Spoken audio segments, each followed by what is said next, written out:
Good evening. Welcome to the Southeast Tennessee Friday Night Pressbox podcast presented by Team FYN Sports. Joined now by Jeff Cate. Jeff, Mark wasn't able to be with us tonight, but we've always got Jeff Cate around. Well, as long as the as long as the Wi-Fi is powering up and my phone doesn't kick out, that's why I'm on the computer these days. After one of the earlier episodes, we'll definitely be on for sure. But yeah, it's had to call an audible this week, but we can kind of discuss that if you want to, Wes. But yeah, it's good to be here. Yeah, good to have you for sure. Just like every week, Jeff, go ahead and tell us about the Coca-Cola Red Zone game last week. Where were you at, and how was that game? I know you were in the studio. Right, I was in the studio with Cowboy Joe, who was a guest of ours a few weeks ago, and we sent Justin Sims out to our Coca-Cola Red Zone game of the week, which was a region battle of unbeatens as Marion County hosted Tyner, and we can talk more about that in the scoreboard. But yeah, Tyner pitched the shutout over the Rams. It was 23-20 or 23-0. I apologize, 23-20.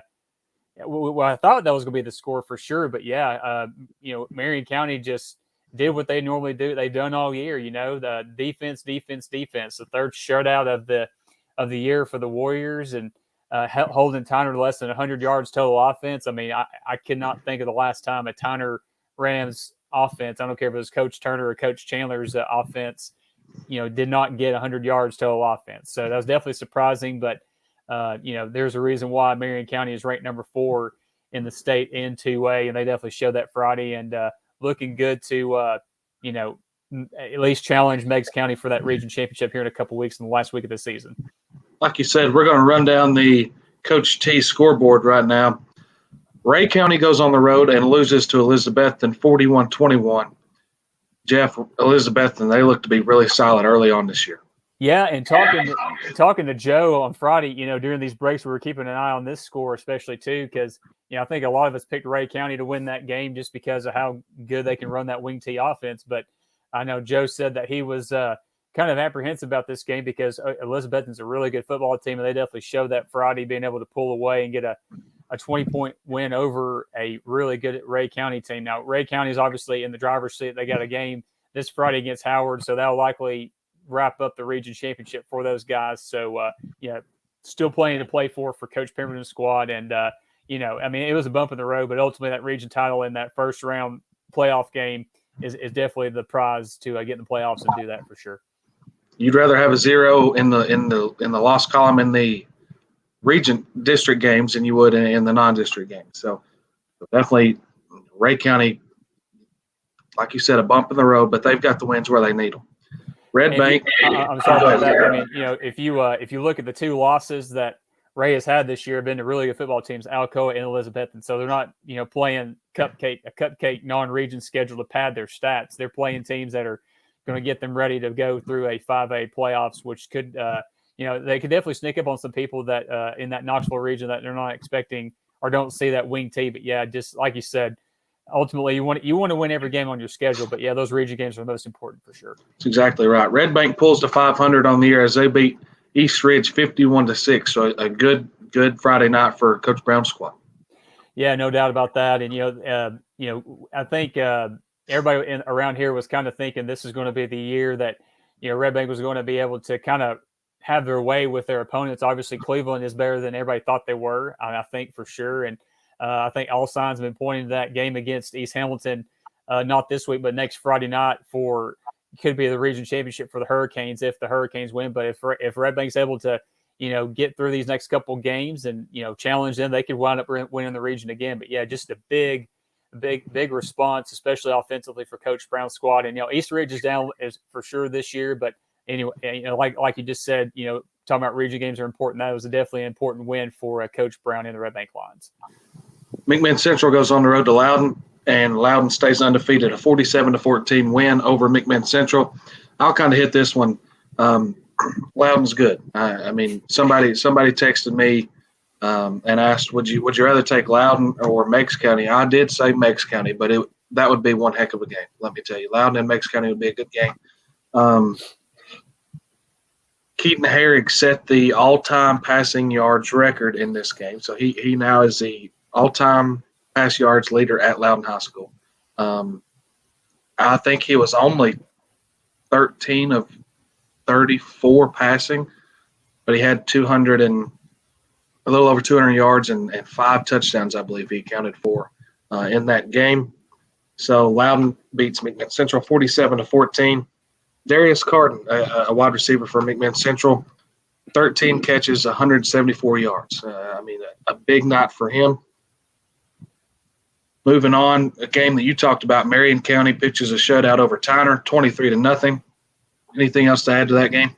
I mean, like I said, less than 100 yards total offense for the Ram train, and for Marion, 31 points on the year total given up on defense. So that should tell you right there what Coach Pruitt's squad. And I know Justin, when he was calling in, just the way he was, giving us these updates throughout the night, just the physicality and the advantage that Marion County has up front, especially defensively, definitely showed against Tyner. And when they go up against Meigs County here in a couple weeks, they're going to need that for sure, because that's a team that puts up a bunch of points as well. They can hit you from different angles on offensively, whether it's rushing the football or throwing the ball downfield. They can definitely make you pay the price. But I know that that game has been circled for a while, and it's definitely been circled, hopefully by everybody around here, because that's going to be a great football game when they play in Jasper. But yeah, just for the Warriors, they stay undefeated. They moved to, I think it was 6-0 and 3-0 in the region. And that was Tyner's first loss for Coach Chandler's squad. They're 6-1,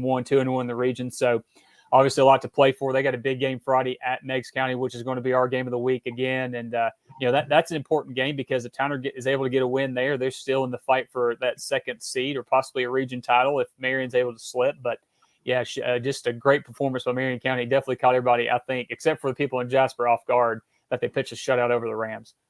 You speak of Meigs County. Meigs County is 66-8 winner over Copper Basin, that team from the Hill that Tim Tao doesn't much care about, Yeah, not much to add on that one. Just Meigs County doing Meigs County things, and we were getting we have this text line we have at the radio station that you can call and text updates in. And I remember one guy was tweeting us as well, saying they pretty much put their JV in at the beginning of the second half. So that I kind of show you how the night was going for Coach Fitzgerald's squad. So yeah, not surprising. Just like I said, Meigs County doing Meigs County things. A game that we talked about before we ever started recording. Sale Creek beats Mount Juliet Christian.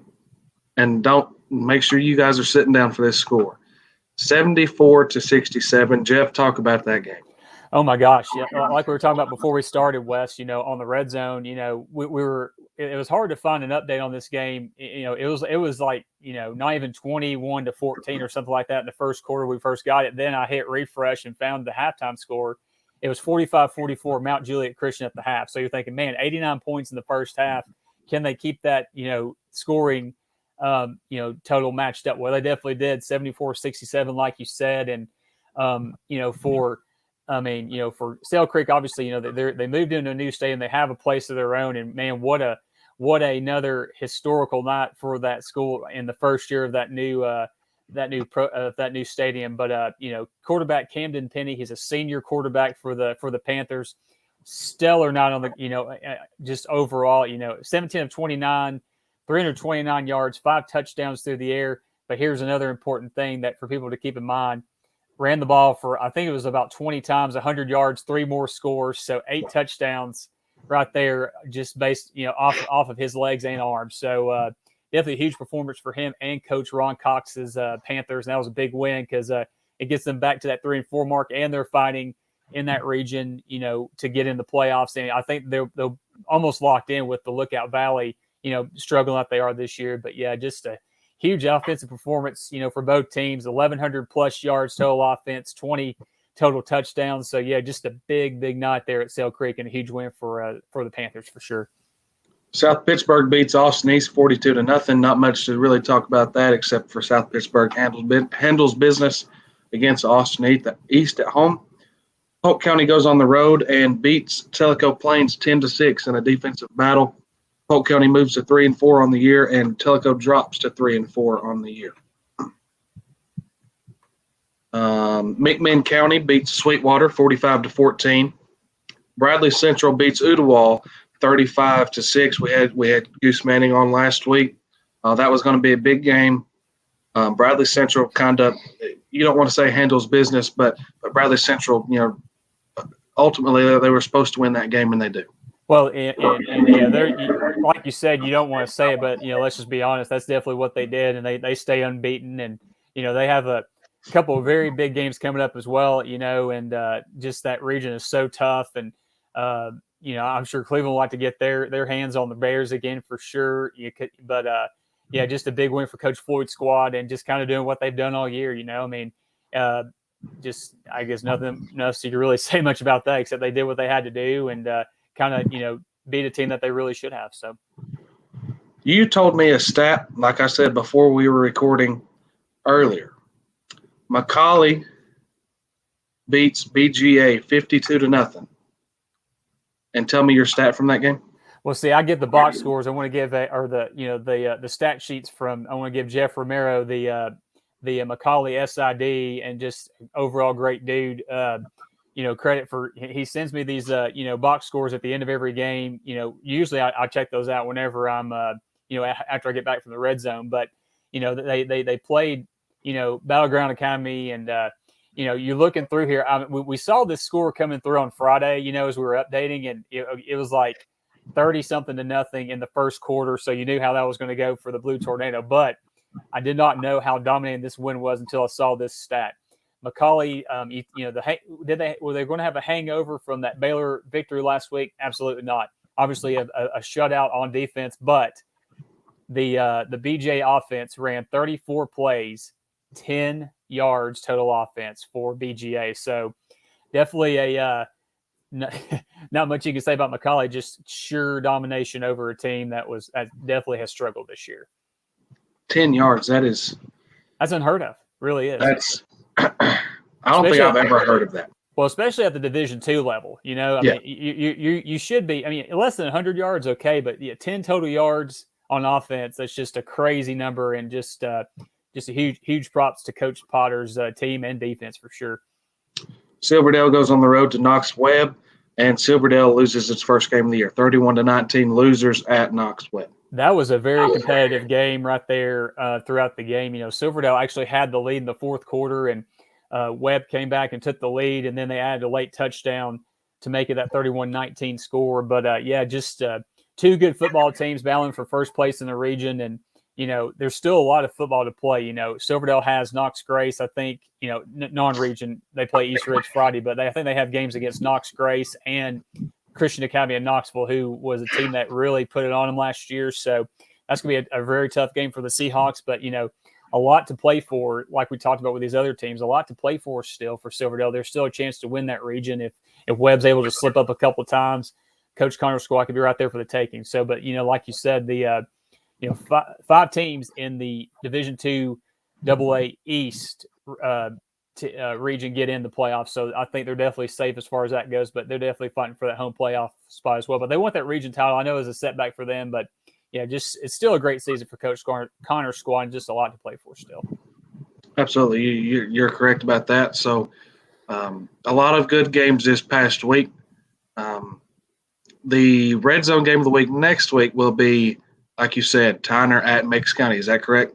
That is, and we were kind of, we weren't pulling for Tyner in that game against Marion County necessarily, but in a way we were, because that could have set up another battle of unbeaten region teams. But, Meigs County, that's a great place to go to cover a football game. It's a great atmosphere. And I'm sure Coach Chandler is going to I'm sure the paint was being peeled off the wall this week as far as, him motivating the squad after just pretty much getting almost, dominated by a very good Marion County squad. But that should be a great game. It means a lot. And like I mentioned, if Tyner's able to get that victory, they're still in the driver's seat, or not in the driver's seat, but they still have a good chance to get a first round home playoff game to finish top two in the region. And should be a great overall atmosphere there. We're looking forward to covering that. I'll be in the studio once again on Friday, but with Kurt Tucker this time, because Joe's out of town. So we got to turn Justin loose in Decatur. So definitely watch out. He'll be eating plenty of food like he always does, and bringing us hopefully some really good updates from Jewel Field on Friday. There's a Central is off this week, so there's a very good chance I make the quick little 25-minute trip to Decatur and hang out with Sims, and I'm going to give him a Golden Wiener input because Mexican's concession stand is top notch. Let me tell you, Mexican's concession stand is good. Yeah, Mary. If you ever keep up with his at JL Simsy Twitter feed, you'll see the I do. pictures from his experience last week. It was like a 5-course meal with fried Oreos on one side and just several hot dogs on the other and nachos. So he said that was almost one of the best he's had overall, much less this year. So I think you should definitely do that. The only thing is he'll probably put you to work because he expects me to do most of the work when I'm there. So it's nice for these last couple of weeks for him to do something. So I'll call in the studio, man. You can talk. I'll give you updates. Please do, man. I mean, yeah, that might be the running joke. How many it will Pressbox West or Sims call in more from our game of the week? That might be a good running tally to run. Well, you can go ahead and mark it down. I will make my way to Decatur on Friday night and be with Sims, and I will call in and give you updates. Sounds good to me, brother. All right.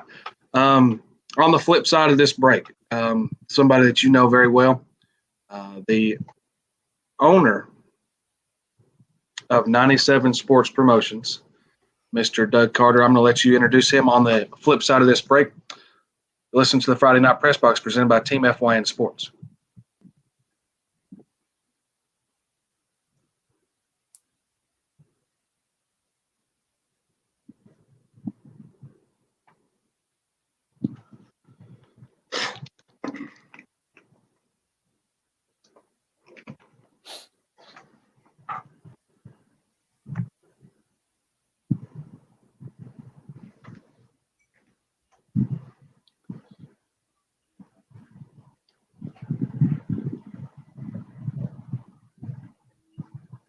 Welcome back to the Southeast Tennessee Friday Night Press Box presented by Team FYN Sports, and we're pleased to be joined by the owner, founder, mini helmet extraordinaire of 97 Sports Promotions, is Doug Carter. And Doug, how's it going, my friend? Doing very good.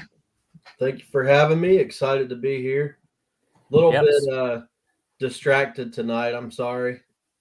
Got the Braves going on. I'm a Georgia boy, so I'm a diehard Braves fan. So if you see my head turn this way, I'm doing the same thing. I'm making sure that they win. I need that to happen. Yeah, I kind of thought it'd be over by now, but it's a slow game so far. Slow move. The joys of 9-inning baseball in the postseason, right? It's just like those SEC games on TV when you go to, you're like, oh my gosh, it's going to take forever. You know what I'm saying? So. Oh yeah. All right, Mr. Carter, I want live feedback right now about the foul ball out non-call reversal. I want to hear that. Here we go. Okay. I got to be completely. Hold on, time out. Watch your words because I am a college umpire. So I'm just kidding. Go ahead. Well, I got to be honest. I actually was asleep during that play. I did not even see it, but I've seen the uproar and I've seen the play on Twitter and all that. I've never seen anything like it. That's wild. So. Yeah, it's definitely. I always like to get into like refereeing questions or umpiring questions because that's just my thing. I do it for a living, and that's just my thing. But Jeff, go ahead and ask any of your questions. Oh well, it's just a great overall company. I got introduced to this company back probably during the spring of 2020 when we kind of did our Red Zone Helmet Madness tournament, and Doug and I connected around that time, provided a great trophy for Coach Robert's Signal Mountain squad, and kind of became familiar with the 97 brand. We've been working together pretty much since the fall last year. So, Doug, I guess first of all, let's just dive into it for just people who do not know, or never heard of 97 Sports Promotions. Just kind of give us a background on you and the business and kind of what everything you guys do, or that to bring these wonderful works of art to life. Yeah. So actually, my actually doesn't have a face mask right now. I had to steal it, but this was my very first mini helmet that I ever received. It was my senior year, Union Grove Wolverines in Georgia, and got them as a senior gift at our banquet. So I guess that was my first little run-in with mini helmets. But the next year went to Maryville College, and for Christmas that year, my parents gave me a Maryville College mini helmet. I was like, where in the world did y'all get one of these? Because, you've never seen it. It's a Division III school. And they said, well, we made it. I said, oh, okay. So a little background, my parents, they've now owned a sign business for 41 years. And so they were able to get a blank shell and made their own decals and stuff. And so that's the first time I ever saw a custom helmet. Maryville College, it's up on my shelf, but they said, you ought to sell these to your teammates. And I know I've told you this a million times, but I thought, man, there's no way. I'm a freshman. I'm a punter. Nobody even likes me anyways.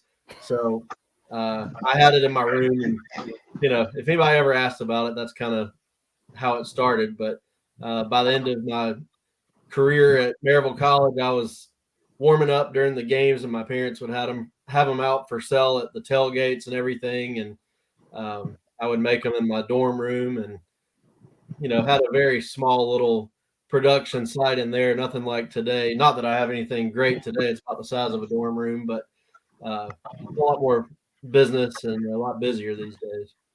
And the number 97 was actually your number, correct, at Maryville College. So yeah, and in high school, first day they asked me what number. I said I'd like to be number 4 or 23, and they said, "How about 97?" So I said, "Okay, whatever." And so that was it for 7 years of my football life. That's the only number I ever had. So yeah, that's where it comes. Don't let anybody tell you different. Punters are people too, man. Thank you. You're glad welcome. you have some respect. I watch Pat McAfee show all the time. Oh yeah, famous punter for the Colts. Oh yeah, and punters are people too. That's just my thing. A good punter can change a football game, Jeff. Oh, it can, and and if you've ever seen, I can't remember what the exact name of the Twitter handle, but it's like or I can't remember what it is, but you were actually featured. I think you remember this, Doug. Like I think it was like under the radar, like players or whatever. But you actually made that. I'm gonna go back and find it. But so I mean that's a pretty cool thing for a guy from Maryville College to be recognized like some of the greats in the National Football League and like other sports across the country. Yeah, I think it's random college athletes is what you're talking about. So yeah, that was a surprised to see it pop up one day. But well, I guess kind of just talk about I mean, obviously I know this, but just talk about kind of the process of like how these things are put together. Obviously, like you said, these things were being made by your parents before you started peddling these things in your dorm room up in Maryville, Tennessee. But kind of just talk about how the process works. I guess from initial people reaching out until it hits their man cave or their mantle or their desk when they get it. Yeah. So I work with a couple of distributors and then also order directly from some places like Shut. And so basically pretty much you order and I keep a pretty good stock, but for bulk orders and stuff, I get them, I order them then, but they come just your blank shell. And I'll show you kind of what I'm working on here. The Navy face mask, white shell. And then I put all the decals on. I'm working on some Anderson County. They ordered them for their seniors, so I'm working on those right now. But there's a busy helmet with a lot of cool features with bumpers and numbers and emblems and stuff. So this is the finished product here. But it looks pretty sharp. It looks pretty awesome. So that's kind of the finished product, and I'll box it up and ship it out. But I mean, everything is done, by me right here. I put all the decals on. I do put all the face mask on. I do everything other than, I guess, build the actual shell of the helmet, which is mass produced somewhere. I don't know, but. So just give us your overall opinion on these guys who are supposed to be selling these helmets but don't do a good job. You got anything to say to those guys right there that work for you? Oh man, yeah, there's some pitiful looking stuff out there. I tell you what, I know there's a couple out there that they'll post pictures of their work all the time, and their decals are all wrinkled up and coming off. I don't know, kind of feel bad for them. certain guys in Chattanooga, Tennessee, who are supposed to be working, but don't be bringing much business in these days for sure. But just know the work is trying to be laid, my friend, for sure. Oh, But yeah. now, obviously, if people have watched this podcast, they've seen like the several different helmets above me here for some of our local teams, and I know that it's expanded beyond the footprint, but just in the state of Tennessee and locally, about how many do you think have I guess total programs, not just around here, but in the state of Tennessee, that you've made helmets for since you've been doing 97 Sports Promotions helmets? Yeah. I think at last count, I was at close to, I think it was about 85 different schools in Tennessee. And then this year alone, we've already sold helmets into about 30, I think it's 34 states so far, which is really cool. Talking to a school in California right now, who's probably going to be ordering, and you get a lot of stuff locally, but North Carolina's picking up. Got a lot going on there right now. Georgia, of course, Texas. Got a lot of stuff in Texas. Another big thing was my becoming licensed with Sam Houston State out there in Texas. So that's been real big. Got a lot from there, and should have some boxes coming tomorrow. I've got an order for 75 headed out there, so I'll be busy the next few days. And I guess internationally, I've had one order from Canada, so that's kind of cool. That is pretty neat for sure. Yeah. So going beyond the invisible line above us for sure. So that's definitely, at least you can say you're international now for sure. But yeah. Now, Doug, Wes here has a connection to one of your former college teammates and McMinn Central head coach Matt Moody. Wes, go ahead and take that away. I know you want to mention the McMinn Central connection there. Yep, Coach Moody. I do radio for 99.5 WIGO. So Coach Moody is obviously the new head coach at McMinn Central, and let me tell you, just a good dude, super good guy, and good helmets McMinn Central has. Have you done McMinn Central helmets? Yeah, I've got one right here. So it's funny you ask. I just made this one the other day. That is awesome. Let's see. There you go. Yep. So Matt Moody, he's a fantastic guy. He was a great teammate, and was one of my roommates after college for a few years. One of the best dudes in the world, but one of the most unreliable. He was supposed to bring 3 McMinn helmets to me at the game this week, and he did not. So say it louder, by the way, Doug, just in case he didn't hear it. I hope he does hear this, Matt Moody. I'll be sure to text him and let him know to watch the show this week. Yeah, no, I'm real excited for him, man. He's just one of those lovable guys, and seems like he's doing pretty good down there. And from what I hear, the program loves him. We absolutely love him. He's brought a new energy. He's a dude that's full of energy. He's he's just on the go all the time. Yeah, but he's been nothing but great. Yeah, that's what I've heard from community members. That seems like the kids and the town, the community, they've had more fun this year than the past. So I was happy to hear that for them. Doug, let's obviously anybody that's kept up with you on social media and stuff before has seen that you have actually traveled to some of these games and set up a table to show whatever helmets you're selling for whatever school that night. We've talked about environments on this show before, like what our favorites are. Just kind of talk about, if you can, just your top 2 or 3 environments that you've been to yourself. I mean, I know that you partnered with Alcoa football this year, so that's definitely, nobody knows who Alcoa is. So if you want to give them a little shout, you can definitely do that here as well. Yeah, they're they're a pretty good football team here in the area. No, they're an incredible team and a lot of history and stuff. And I actually didn't go and sell helmets this year. I've done it in the past, but they just had a really cool environment I went to the Maryville Alcoa game, another team that most people probably have never heard of.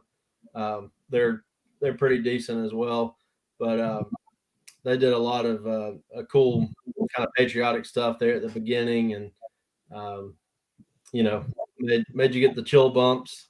And then just some fantastic football was played right down to the last play. It was an interception at the very end, but of course I've been to Anderson County a lot, and they're known for their big fireworks and everything. They have a pretty cool little intro.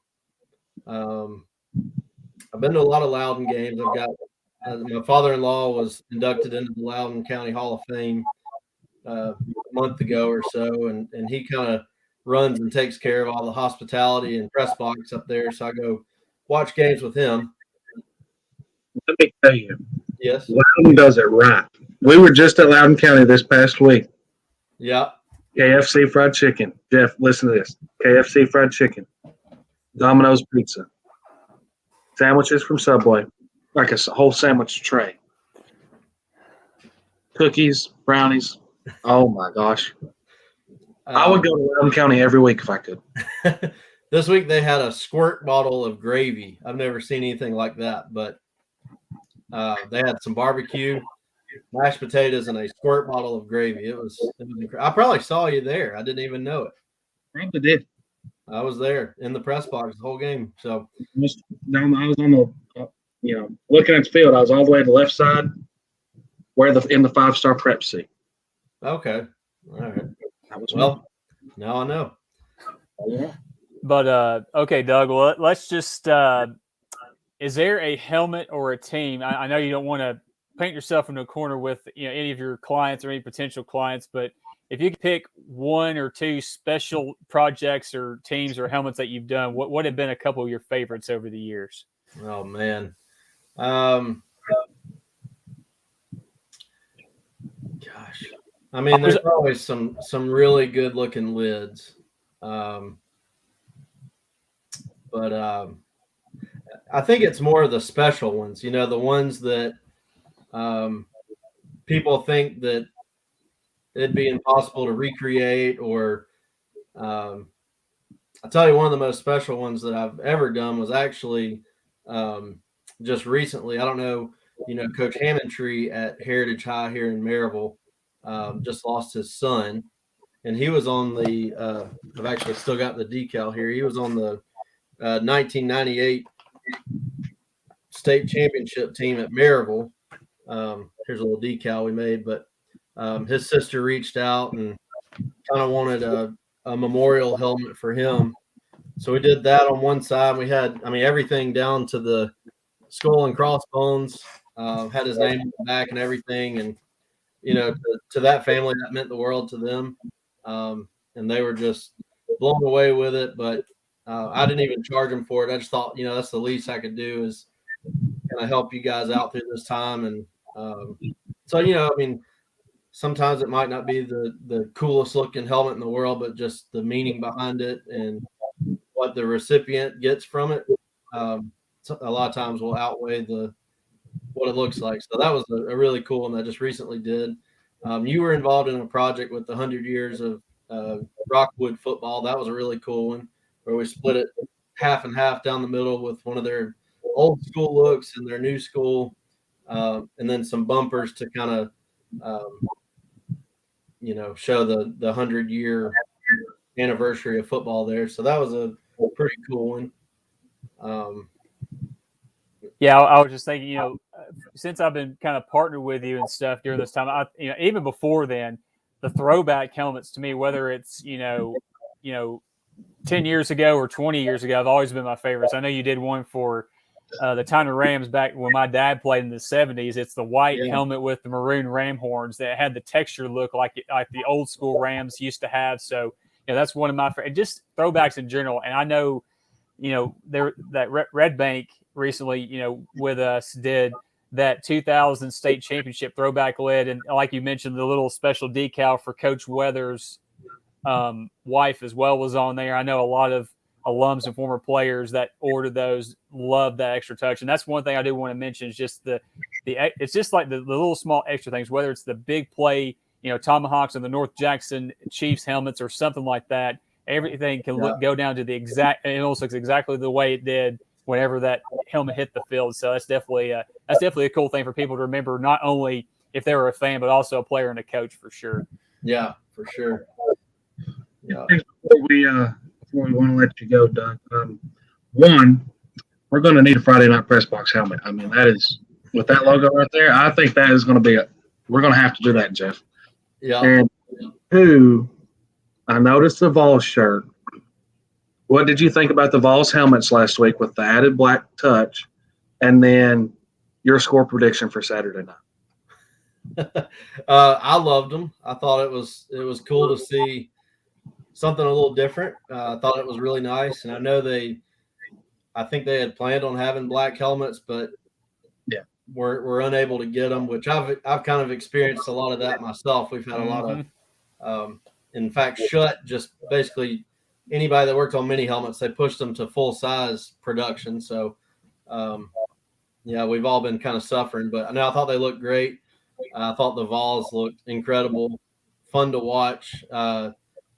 Me and my wife were like, man, usually it's the other team that's doing this, and making all these big plays and scoring so quick. So it was fun to watch this week. And I think it's probably going to be a shootout type battle, but man, I don't know how you could go against the Vols with, you've got just the momentum. You've got Checkered Nealon. You've got a sellout. You've got Lane coming back to town. The night game. Just, man, it's going to be exciting.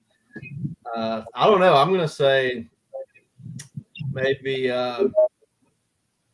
48-42. Whew. Something like that. I like it. But it'll probably be like 9-3 or something. But it probably would be like 10-6, like it'll be 6-3 until a pick six in the final minute or something like that. Seals the deal. But well, Doug, thank you again for taking the time to join us tonight for sure, man. If you just give us how people can find out about 97 Sports Promotions website, social media, the whole nine, if you can. Yeah. So 97sportspromotions.com. We've got pretty much all the helmets we ever make are on there. You can buy, or there's a contact button on there. Reach out, email us from there. We're on all the social medias: Facebook, Twitter, Instagram. So reach out, say hey, order something. Yes, please. Yeah. So find us any of those places, and look forward to doing helmets for you. So I appreciate you guys having me on. Yeah, no doubt, man. Well, like I said, thank you again. Just thank you for joining us. Thank you, personally for allowing me to kind of hitch my horse to that wagon and just kind of, help get the word out. And, we'll definitely be getting that, the message out for sure. I say it when I talk to people all the time. It's helmets made by Tennesseans, sold by Tennesseans, going to wherever it is. So definitely support small business, just like anything else. Support small business as much as you can. And, and where else, like you said, can you find a Ooltewah High School mini helmet, Red Bank, or wherever? So, Hey, one sec. This is my sample full size helmet that I've got, but I wanted to show you this. I had to put my Owls sticker somewhere. What do you think about a matte black? It goes against tradition, but it pops. Well, knowing Goose Manning like we do, brother, I think he'll definitely will love to see that. And I'll definitely tell him he's going to watch the podcast. I'm not going to tell him what you just showed me, but we'll have to tell him to watch for sure. I love the look, man. But yeah, and if anybody has full size helmets, I know you're always looking for donations for projects just like you just showed us. Just R&D and stuff like that. I mean, you don't know how it's going to look until it lays on a full size helmet. So any coaches or anybody that's watching this podcast, definitely reach out to me or Doug, and we love to have anything you got to help test these new ways we're doing business. Yeah. Well, I appreciate it again, and look forward to what's to come. All right, Douglas. Thank you, sir. All right. Thank y'all. Yep. Definitely a good second segment there to have Doug on and let him promote his business. Yeah, for sure. Doug's a super good dude, and it's just you talk about a niche business that taps into something that even I, wouldn't think about. Hey, obviously you see many helmets of Tennessee, Georgia, whoever, or your favorite NFL team. But yeah, I mean, if anybody's looking for a helmet for their favorite high school or their favorite, even middle school teams have bought helmets from 97 Sports Promotions before. So, definitely go to 97sportspromotions.com. I have an email address as well. If you want, you go directly through me. I love talking to people. Jeff at 97sports.net or my social media, at the Jeff Kate. Not just red zone material for sure, but also some pretty cool looking helmets. So I appreciate Doug for taking the time to join us and just allowing him to have this platform to spread the word out. Man of many praises, Jeff Kate. Coca-Cola Red Zone, Friday Night Pressbox podcast, 97 Sports Promotions. I mean, just like I say in my Twitter bio, 97 Sports helmet guy. So that's definitely, I definitely take that to heart. And I mean, it's just, it's a quality product, and it doesn't take up a whole lot of space. That's why I love mini helmets of any kind of professional college or in this case high school, because it doesn't take up much room. It lasts forever. So exactly. Well, we're going to take a short commercial break, and on the flip side, talk a little bit about games coming up this week and some other fun things on the flip side. You're watching the Friday Night Pressbox podcast presented by Team F1 Sport.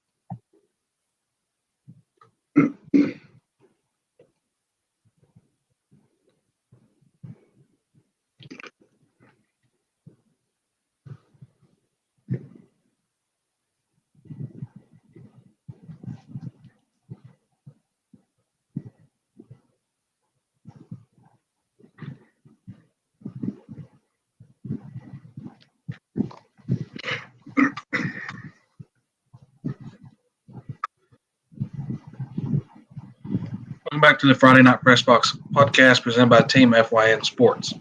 Jeff, another good slate of games this week. I know a lot of people are this is where you get into the bye week portion of the year, but there's still a good slate of games this week. Yeah, for sure. And Kyle, like we mentioned in the first segment, our red zone game of the week is going to be Tyner traveling to Meigs County. That's another big Region 3-2A matchup, and to kind of piggyback off of the matchup there at Marion County last week, the Rams got another tough game on the road. So kind of a tough gauntlet of games there for the Rams. So I kind of want to see how Coach Chandler is his team is able to kind of see if they can pick themselves off the mat and go back on the road and take on another really good, well coached team in Meigs County. And I know Coach Fitzgerald is going to have his team ready to go, because these last couple weeks or these last 2 or 3 weeks are going to be huge, not just for in this region, but across the region, every region in our area as well. So I think, Meigs will win this game, going away. I don't think it's going to be 23 points, but I think it's definitely going to be a Meigs County victory. So we'll definitely see how these two teams match up against each other on Friday night. I would definitely be shocked if it wasn't a Meigs County. I just think Meigs County is that good. They're by far the favorites to get to the Blue Cross Bowl. That would be my guess. Wouldn't it be yours? I think for sure, but I think that, what we saw from Marion County last week against Tyner, there's a reason why, like I said, that team is ranked in the top 5 in 2A, and that game on October 29th between these two teams is going to could be one of the games of the year, honestly, because, both of those teams, if they take care of business, will be undefeated going into that matchup in Jasper. It's going to be a great atmosphere. I love those small town community environments like we talked about with Dave, just kind of like the South Pittsburgh thing. But, Jasper was just based on what Justin was saying, you could hear the crowd in the background getting behind their team. And I know it's going to be the same way at Meigs on Friday, because, both sides are always packed. And just a great setting, great atmosphere. I know you've been there before, Wes. I think you've been to Meigs County before. So, and houses around the school, so that people are sitting in their backyards watching the game. So, it's gonna be a good test for Coach Chandler's squad to see kind of how they are able to handle their first adversity of the year if they're able to go in there and carry the fight to the Tigers. Down the schedule, Cleveland goes on the road and plays Bearden. Bradley Central goes on the road to play Farragut. So a big time matchup, Bradley Central and Farragut. Farragut struggling this year at being 4. Midway goes on the road to play Sunbright. Tellico Plains goes on the road to play Bledsoe County. Sweetwater and Brainerd square off, both teams 2-5. Signal Mountain goes on the road to play Kingston. Kingston 6-1, Signal Mountain 5-2, so a tough test there for Coach Roberts. Like we said, Tyner and Meigs County. Marion County goes on the road to play Polk County. South Pittsburgh and Sale Creek, that high-flying Sale Creek offense, can they pull an upset against South Pittsburgh? That's going to be something that's going to be interesting to watch. Granted, South Pittsburgh's given up some points this year. For sure, and I think the main storyline of this one is can Camden Penny and that offense that we were talking about how they did against Mount Juliet Christian on Friday. Are they going to be able to kind of sustain what they were doing then against a very good South Pittsburgh defense? I don't think they can put up those kind of numbers for sure. I think South Pittsburgh wins this one, going away as well, because I think South Pittsburgh just top to bottom has probably the most talent in for sure that region, but probably at least in East Tennessee for sure. So we'll definitely see how Coach Stone and Coach Grotter, the interim coaches there for the Pirates are. They'll be game planning, because not only can Penny do some damage through the air, but we talked about 3 rushing touchdowns on Friday night. He can definitely do some damage on the ground as well. So I just need to take a quick commercial break here. 30 Freeman just hit a home run to put the break 5-4 in the bottom of the 8th. I don't know if you just heard my dad yell from the living room. That's exactly what happened. So, a commercial break there. We are filming on Tuesday night, by the way, instead of Wednesday night. I've got to go to a TSSAA basketball meeting. So that's why Coach Stone's not here. A prior engagement he wasn't able to come on. McMinn County and Walker Valley played this Friday night. A battle of 4-3 football teams. If you would have said that both of these teams would have been 4-3 going into this matchup, I don't know if I would have bought it. I think both teams want to be a little bit better and probably should be a little bit better. I mean, if you look at the teams that these, if you look at the opponents that these two teams have lost to, I mean, it's not, easy games that these teams have lost. So, looking at Walker Valley's case, they've lost to, both the other Cleveland and Bradley County schools right there, those 2 big 6A schools. So, this game right here is really for the battle for that last number 2 seed in that region behind Ray County and that first round playoff game. So, definitely a lot to play for here in this game. That was up for consideration for our game of the week as well, just because of, just the offensive prowess that both, Coach Akins and Coach Cagle's squads have. So, that should be a game I think everybody should definitely keep an eye on Friday, because I think that'll definitely be a competitive football game, I think. Hendersonville and Baylor square off this week. Both teams 5-2 in that matchup. Father Ryan goes on the road to play McCallie. McCallie is 6-0. Father Ryan 5-3. East Ridge goes on the road to play Silverdale. And that looks to wrap up most of Southeast Tennessee for us. Yeah, that Silverdale East Ridge game, Wes, was an early season cancellation because of COVID, and luckily they're able to reschedule that. So I know East Ridge is struggling, like we talked about with their loss against Red Bank last Friday, but this will be really a test to see kind of how Coach Mike Connor's team is able to kind of, like we talked about with before, just kind of overcoming that adversity. Your first loss of the year, we saw that last 2 weeks ago, or last week, 2 weeks ago, when Coach Reynolds' squad at East Hamilton had that loss to McMinn County, their first loss of the year. They were able to come back the next week and win by double digits over their region rival or region foe in Chattanooga Central. So we'll definitely want to see kind of how they respond and able to regroup, because, like I said, they got 2 big region games at the end of the year, and we'll see what happens between those 2 on Friday. So this set of games this week, like you said, Connor McCounty will be where the Red Zone is. I will be there with Mr. Sims. Hopefully, we get to try out some concession stand food. Now, does Sims walk the sideline, or what does he do? Is he? That's the $1 million question. What does he do? No, I'm just kidding. Now, whenever I'm not there, he's been the guy, calling in, doing social media postings, and just pretty much that. But yeah, whenever I'm there doing that stuff, he's usually the guy.